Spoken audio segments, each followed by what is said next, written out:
အားလုံးမင်္ဂလာပါအခု online မှာဖြစ်နေတဲ့အရာလေးတစ်ခုပေါ့နော်အဲ့ဒါကဘာလဲဆိုတော့ဗုဒ္ဓဘာသာနဲ့ပြောင်းလဲလာတဲ့သူတွေဗုဒ္ဓဘာသာနဲ့ခရစ်ယာန်ဘာသာကိုးကွယ်တဲ့သူတွေဗုဒ္ဓဘာသာကနေပြီးတော့မှယေရှုခရစ်တော်ဘုရားကိုးကွယ်တဲ့သူတွေကလည်းအနေစားချောင်လို့အနေစားချောင်ခြင်းလို့ဒီယေရှုကိုကိုးကွယ်တယ်ခရစ်ယာန်ဘာသာတွေကိုဝင်တယ်လို့ပြောကြတာပေါ့နော်ကျွန်တော်ကိုယ်တိုင်ကလည်းတစ်ချိန်လုံးကဗုဒ္ဓဘာသာဖြစ်ပါတယ်ကျွန်တော်အမေကျွန်တော်အဖေကျွန်တော်အဖိုးအဖွားအားလုံးကလည်းဗုဒ္ဓဘာသာဖြစ်တယ်အမေကျွန်တော်ကအခုဗုဒ္ဓဘာသာမဟုတ်တော့ဘူးအားလုံးနားလည်အောင်ပြောရမယ်ဆိုကျွန်တော်ခရစ်ယာန်ဘာသာဝင်တယောက်ဖြစ်သွားပြီယေရှုခရစ်တော်ဘုရားကိုကိုးကွယ်တဲ့သူဖြစ်သွားပြီယုံကြည်လက်ခံတဲ့သူဖြစ်သွားပြီပေါ့နော်ဆိုတော့ကျွန်တော်ဒီဘုရားကိုဘာကြောင့်ကိုးကွယ်တာလဲဒီဘုရားကိုဘာကြောင့်ယုံကြည်တာလဲကျွန်တော်ဘာကြောင့်ခရစ်ယာန်လောက်တာလဲဆိုတဲ့အရာလေးကိုအနေချင်းပြောပြမှာပေါ့နော်အားလုံးဆွဆွဲနေသလို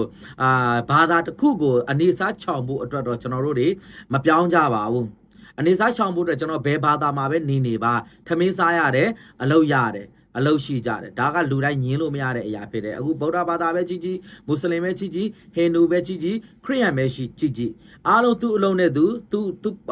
အခြေအနေနဲ့သူစားဖို့တောက်ဖို့အတွက်ပူစရာမလိုအောင်လို့အားလုံးအဆင်ပြေကြပါတယ်ဝမ်းတစ်ခါအတွက်ကတော့ကျွန်တော်ဘာသာပြောင်းစရာမလိုပါဘူးအနေစားချောင်ဖို့အတွက်ကတော့ဒီဘာသာပြောင်းစရာမလိုပါဘူးကျွန်တော်ကဘာကြောင့်ဗုဒ္ဓဘာသာနဲ့ခရစ်ယာန်ကိုပြောင်းသွားတာလဲဗုဒ္ဓဘာသာနဲ့ဒီယေရှုခရစ်တော်ဘုရားကိုဘာကြောင့်ယုံကြည်သွားတာလဲဆိုတော့ဒီယေရှုခရစ်တော်ဘုရားကကျွန်တော်နောင်တမလွန်အတွက်အာမခံချက်ပေးတယ်အဲ့ယေရှုခရစ်တော်ဘုရားကကျွန်တော်ရဲ့လောက်ခဲ့တဲ့ကံကြွေးဝတ်ကြွေးအပြစ်ကြွေးဒုစရိုက်အပြစ်ကြွေးတွေအတွက်လဝါခတိုင်မှာလာပြီးတော့မှအသေးခံတယ်အသေးခံတာနော်အားလုံးနားလည်မှုလွဲနေကြတယ်ကျွန်တော်ဗုဒ္ဓဘာသာဝင်ကြီးကိုမောင်တို့ကတချို့ကပြောကြတယ်ယေရှုကလည်းသူများတက်လို့သေတာလေအသေးဆိုးနဲ့သေတာလေလဝါခတိုင်မှာလေအဲ့ဒါမှားနေတာဖြစ်တယ်ကျမ်းစာမသိတဲ့သူတွေပြောတာဖြစ်တာပေါ့နော်ကျမ်းစာမှာတိတိကျကျရေးထားယေရှုကသူများတက်လို့သေတာမဟုတ်ယေရှုသည်မိမိအသက်ကိုမိမိဘာသာစွန့်တာဖြစ်တယ်ဟုတ်ပြီနော်မိမိဘာသာအသေးခံတာဖြစ်တယ်ဟုတ်ပြီနော်အဲ့တော့ကျွန်တော်ရဲ့ကံကြွေးဝတ်ကြွေးအပြစ်ကြွေးတွေလဝါခတိုင်မှာလာပြီးတော့မှအသေးခံတယ်အတွေ့တော်အပြစ်ရှိသမျှကိုစေကြောပေးတယ်တင်းကြိုခြင်းကိုခံတယ်3ရက်မြောက်တဲ့နေ့မှာရှင်ပြန်ထားမြောက်တဲ့အသက်ရှင်တဲ့ဘုရားဖြစ်တယ်အဲ့ဒီအသက်ရှင်တဲ့ဘုရားကကျွန်တော်ရဲ့နောက်တမလွန်အတွက်စိတ်ချမှုပေးတယ်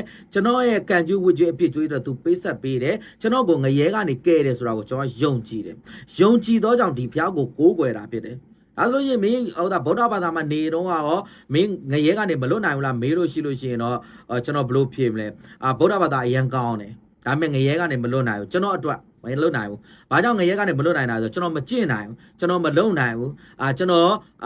အမြဲတမ်းကောင်းအောင်မနေနိုင်ဘူးကျွန်တော်မှာလောဘရှိတယ်ဒေါသရှိတယ်မောဟရှိတယ်ကိလေသာရှိတယ်တဏှာရှိတယ်ဒီအရာတွေရှိနေတာဖြစ်တဲ့အတွက်ကျွန်တော်ကောင်းတာကိုလုံးဝမကျင့်နိုင်ဘူးကောင်းတာမကျင့်နိုင်လို့ရှိရင်ကျွန်တော်ကောင်းတဲ့နေရာရောက်စရာအကြောင်းကိုမရှိဘူးအဲ့တော့ကျွန်တော်မလုံနိုင်ဘူးကျွန်တော်မကျင့်နိုင်ဘူးကျွန်တော်မလုံနိုင်တာကျွန်တော်မကျင့်နိုင်တာကျွန်တော်မပေးဆက်နိုင်တဲ့အရာတွေအားလုံးကိုယေရှုခရစ်တော်ဘုရားကပေးဆက်ပေးသွားတယ်ယေရှုခရစ်တော်ဘုရားကကိုယ်စားခံသွားတယ်ယေရှုခရစ်တော်ဘုရားကိုယ်စားကျွန်တော်ရဲ့ကံကြွေးဝတ်ကြွေးအပြစ်ကြွေးတွေပေးဆက်သွားတယ်ဆိုတော့ကျွန်တော်ယုံကြည်တယ်ယုံကြည်သောကြောင့်ဒီဘုရားကိုကိုးကွယ်တာဖြစ်ပါတယ်ချစ်သောညီကောင်မောင်နှမတို့တခြားနော်ဗုဒ္ဓဘာသာဝင်ညီကောင်မောင်နှမတို့ကျွန်တော်ပြောချင်တယ်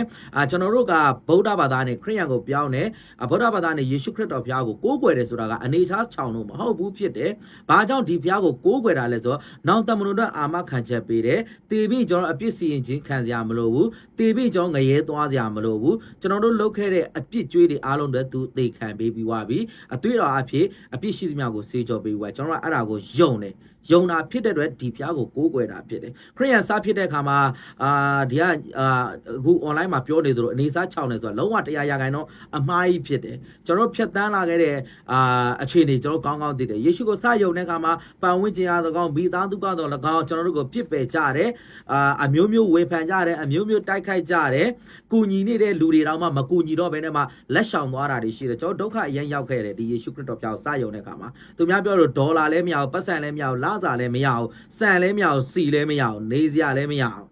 ကျွန်တော်ဘာကြောင့်ယုံတာလဲဆိုတော့ဒီယေရှုခရစ်တော်ဘုရားသည်ကျွန်တော်နောင်တမလွန်အတွက်အာမခံချက်ပေးတဲ့ဘုရားဖြစ်တယ်ဆိုတာကိုစိတ်နှလုံးထဲမှာယုံကြည်သောကြောင့်ဒီယေရှုကိုကိုးကွယ်တာဖြစ်တယ်ဒီယေရှုကိုယုံတာဖြစ်တယ်ဆိုတာကိုပြောခြင်းတယ်အဲ့တော့နောက်ဆုံးအားပေးချင်တာကယေရှုခရစ်တော်ဘုရားသည်လူတိုင်းကိုချစ်ပါတယ်အယုတ်အလက်အမျက်မရွေးဆင်းရဲချမ်းသာမရွေးအားလုံးကိုချစ်တဲ့ဘုရားဖြစ်တယ်အားလုံးကိုကယ်တင်ခြင်းတဲ့ဘုရားဖြစ်တယ်သူမှာဘာသာခွဲတာမရှိဘူးလူမျိုးခွဲတာမရှိဘူးဖြစ်တယ်လူတိုင်းကိုကယ်တဲ့ဘုရားဖြစ်တယ်ဆိုတာကိုဒီနေ့ကနေအားပေးချင်ပါတယ်အရောက်တိုင်းဘုရားရှင်ကောင်းချီးပေးပါစေ